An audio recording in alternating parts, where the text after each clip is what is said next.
Sideshows are the direct result of the drag racers. You can only race 2 cars at a time, so in the meantime, everybody else is just sitting there waiting. To entertain themselves, they started doing sideshows, which was basically burnout competitions and donuts off to the side, away from the main event. So the sideshows took a life of their own.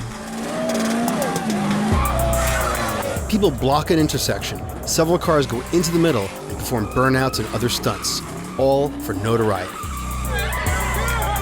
Every story has 2 sides, so I contacted one of the people behind a popular Instagram account. He's been in the scene a long time and could hopefully help me understand this new phenomenon.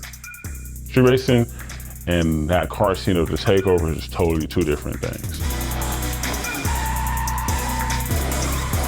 Takeover is nothing about racing. Takeover is all about who got the hottest hands.